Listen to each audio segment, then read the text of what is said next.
why did they pay this when I asked them not to and I didn't know anything about it? Wow, well, this woman contacted 11 News Investigates, stunned about charges to her Medicare account. After viewers reached out, 11 News Investigates looked into a specific type of Medicare fraud. Yeah, and what we found is a multi-billion-dollar criminal scheme. Investigative reporter Tali Taylor joins us now live. And Tali, you know, this comes after you've already reported for months on a different type of Medicare fraud. Yeah, if 2023 was the year of COVID test fraud for Medicare, 2024 seems to be the year of urinary catheter fraud, costing taxpayers billions of dollars. And it's happening in the Baltimore area as well, right here in Medicare's backyard. 3 Maryland residents, 3 Medicare recipients, 3 of the targets in a specific type of fraud that's siphoning billions of dollars in taxpayer money from Medicare. The first one was $4,000, and the second one was $8,200. Medicare approved $1,860 of that times 2. So that's almost $3,000. When I saw over $15,000, I'm like, what in the heck can be worth $15,000? The Centers for Medicare and Medicaid Services caught the fraudulent charges to Denise Cunningham's account, denying more than $12,000 in claims. But charges to Kathy Matee and June Markland were not caught, the federal agency paying out roughly $18,000.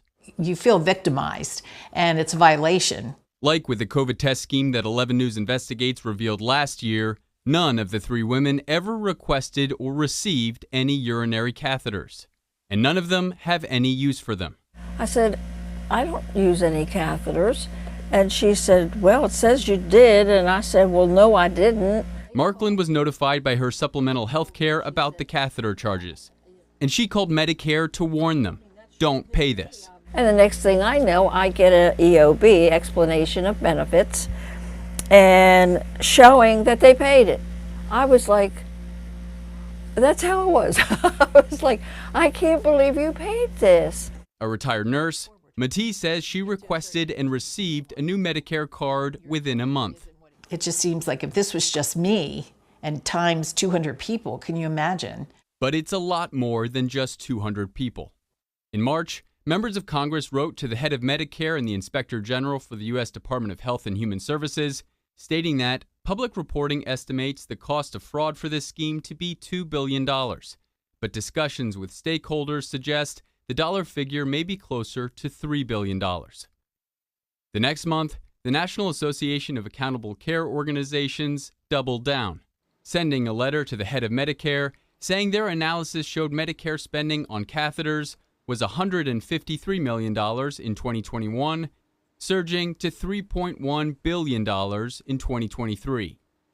The increase attributed to just 10 suppliers. Maryland U.S. Senator Ben Cardin is the chair of the subcommittee on health care. Is Medicare working on anything to prevent these schemes from happening as opposed to reacting to them? Well, yeah, so we have worked with the leadership of the health department to get them the resources to go after fraudulent providers, so absolutely. Between our reporting on fraudulent COVID test billing and now fraudulent catheter billing, 11 News Investigates has now contacted the Centers for Medicare and Medicaid Services, which is headquartered in Baltimore County, and requested an interview 11 times.